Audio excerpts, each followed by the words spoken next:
Welcome back to the Deep Dive. Today we're diving deep into two really revolutionary technological frontiers, stuff that's reshaping our world right now. Large language models, LLMs, Yep. and brain computer interfaces, BCIs. Our goal for you, our listener, is to really unpack how these things are built, how they work, and maybe most importantly, what their emergence means for us, for our future, our minds, society itself. Yeah, it's pretty fascinating, isn't it? How these two fields, they seem quite separate on the surface, Right. but they're fundamentally converging. They're redefining how we interact with information and maybe even our own cognitive abilities. So we'll explore the how, but really dig into the why it matters as we navigate this pretty complex cutting-edge world where AI meets the brain. All right, let's start with that grand journey of LLMs. It's kind of like an 8-stage life cycle, isn't it? From the very first blueprint all the way to these models constantly learning out in the wild. Stage one is really model design and planning, setting up that blueprint. Okay, so defining the goal first. Like, are we building a chatbot or something for creative writing or maybe translation? Exactly.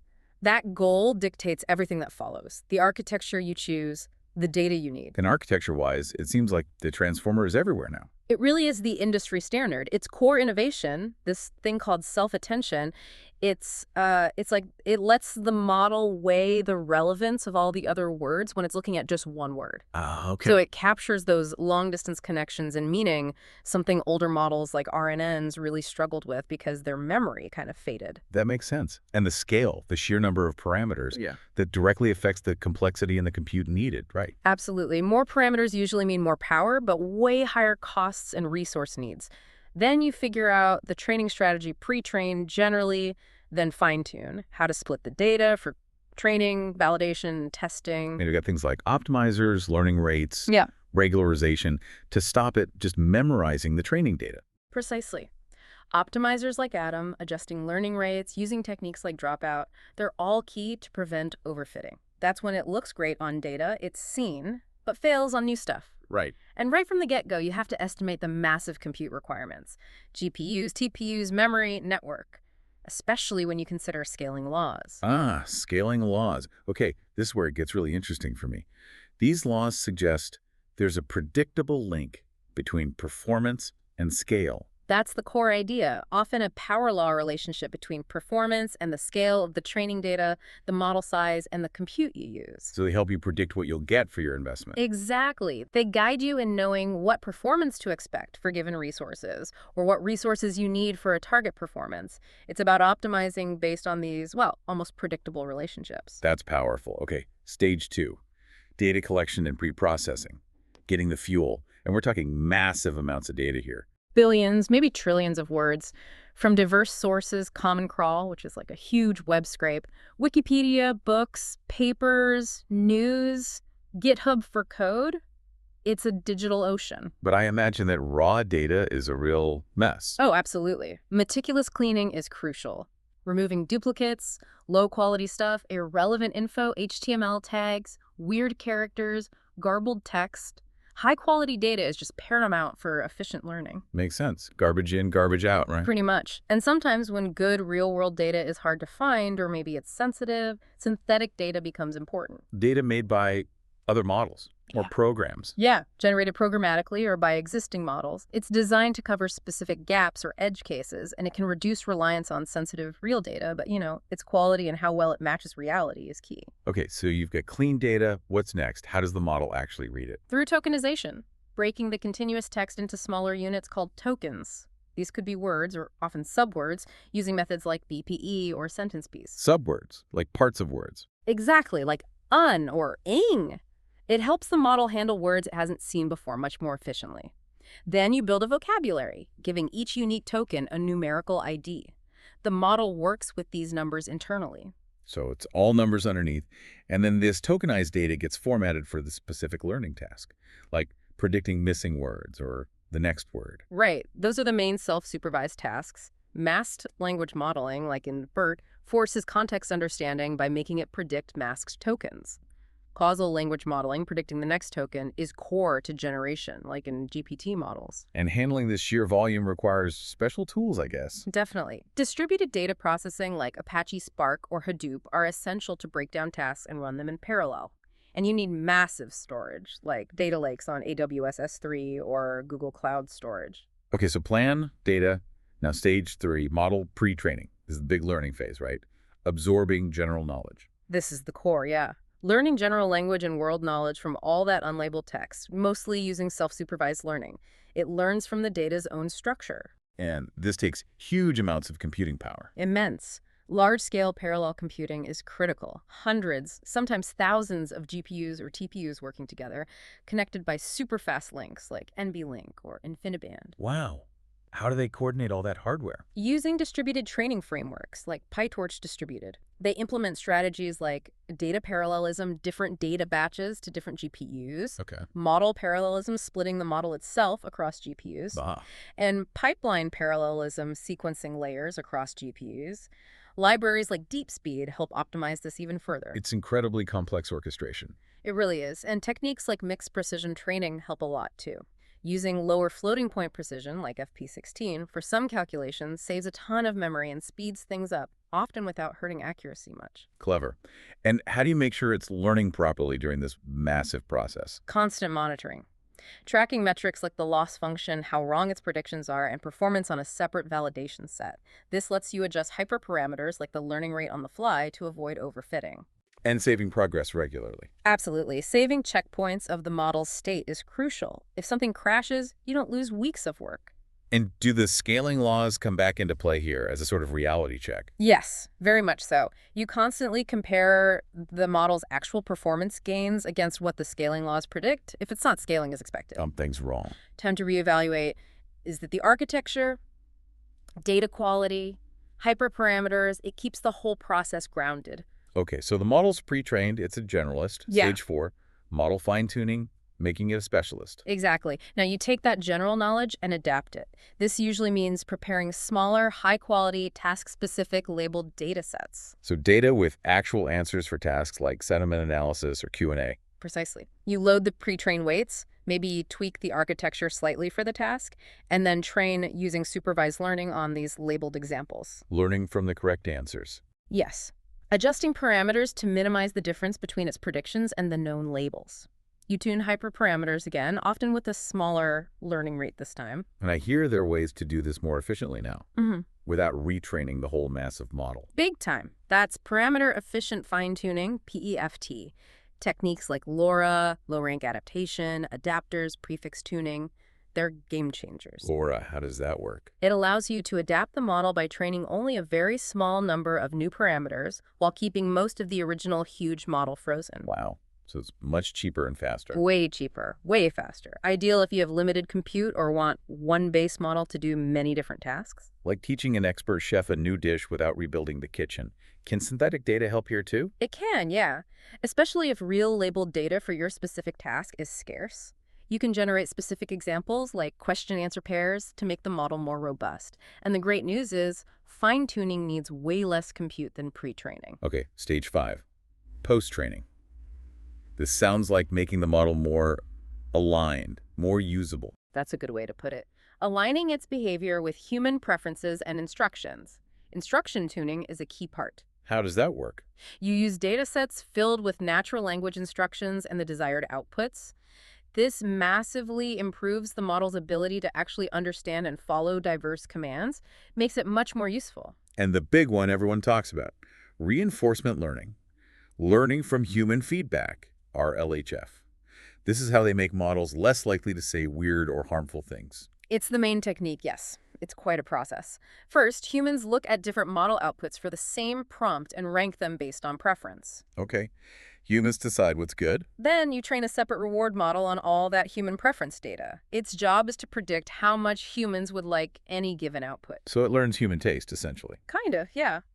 And finally, you use reinforcement learning algorithms like PPO to further fine-tune the original language model. The goal is to make it generate outputs that get high scores from that reward model. So it learns to produce stuff that the reward model and thus humans prefer. Exactly. It aligns the model more closely with human values and preferences. We also use lots of dialogue data to make it better at conversation, and sometimes continue pre-training on newer data to keep it up to date. Right, so it's built, trained, fine-tuned, aligned. Stage 6, model evaluation. How do you actually know if it worked? Evaluation is complex, multifaceted. You look at general language capability using standard benchmarks like GLUE or Super GLUE for understanding tasks, or WMT for translation, gives you objective scores. But that's just academic tests, right? Yeah. What about real-world performance? Speed, costs. Crucial points. We measure inference performance. Things like latency, how long till the first word appears, time to first token, TTFT, time per token, TPOT, and then overall speed, tokens per second, TPS. Okay. Then there's throughput, how many requests it can handle, resource consumption, how much power and memory, cost effectiveness, scalability, and just the raw model size. And beyond the numbers, what about quality and safety? Absolutely critical. We assess accuracy, relevance, but also need human evaluation for things like coherence, factuality, nuances, automated metrics myths, and rigorously check for bias and fairness. Is it fair across different groups? Plus, safety and robustness, can it be easily tricked or misused? And for those RLHF models, you specifically check if they follow instructions and align well. Definitely. That's a key evaluation criterion for those post-trained models. Okay, stage 7, model deployment, getting out there. Yep, bringing it to the application, choosing the platform, cloud, edge devices, containers. And do you optimize it further for deployment? Make it faster or smaller? Yes, often. Model optimization and compression techniques like quantization using lower precision numbers, pruning, removing less important parts, or knowledge distillation, training a smaller model to mimic the big one, are common. They boost speed and reduce resource needs. But you need ways for other software to use it, right? Like an API. Essential. API development for easy integration, plus robust monitoring and logging to track everything in production, catch errors, and strong version control and management. And security must be huge here, especially given how sensitive these models can be after RLHF. Paramount. Security and privacy protection are vital. Post-trained models can sometimes be manipulated by subtle input changes, so extra security is needed to prevent misuse. Finally, stage 8, application and iteration. It doesn't end at deployment. Not at all. It's a continuous cycle. Developing user-friendly apps, constantly gathering user feedback, analyzing it, continuously monitoring and maintaining the model. So the feedback loop drives improvements. Absolutely. That leads to model retraining and fine-tuning with new data or changing needs, ongoing model evolution and upgrade to adopt newer, better architectures. We use A/B testing to compare versions, canary deployments for safe rollouts. And that alignment process, it's ongoing too. Always. Adapting to new data, new understandings, evolving ethical standards. It's never really done. Wow, that is quite the journey for LLMs. Now let's shift gears. We've talked about machines understanding language, but what about understanding thoughts directly? This brings us to brain-computer interfaces, BCIs. What are they, fundamentally? Fundamentally, BCI is tech that creates a direct link, a communication pathway, between the human brain and some external device.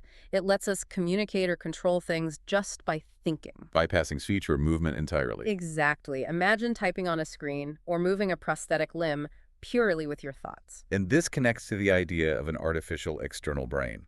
That sounds like something out of science fiction. It does, but the concept is becoming more concrete. Think of it as an external system that significantly boosts our cognitive abilities. It merges BCI, AI, cloud computing, creating like an external cognitive module tightly integrated with our brain. To enhance memory, calculation, decision-making. All of the above. Overcoming our natural limits, reducing cognitive load, maybe even accelerating learning by transferring skills instantly.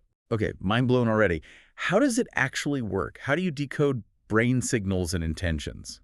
It starts with a neural signal collection, usually using things like electrocorticography, ECOG, or invasive electrodes placed to capture the electrical activity of neurons. Turning thoughts into electrical signals. Essentially, yeah.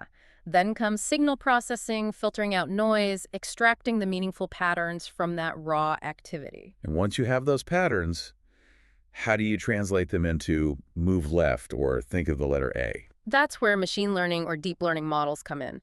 Models like CNNs or RNNs are trained on lots of data linking specific neural patterns to specific intentions. So the model learns the brain's language for different actions. Precisely. After enough training, it can predict the user's intended action just by reading their current brain activity. Are there different ways to get those signals? I've heard about invasive versus non-invasive. Big difference, yeah. Non-invasive BCI uses electrodes placed on the scalp. Think EEG caps. So no surgery. Safer. Cheaper. Generally, yes. It's used for things like monitoring attention, predicting seizures, some basic device control, even brainwave games. But it probably has drawbacks. It does. The signals are weaker, noisier because they have to pass through the skull. Lower resolution, less precise. Harder to read single neuron activities, so decoding complex behaviors is limited. Like the P300 keyboard example, Yeah. when you focus on a flashing letter. Exactly.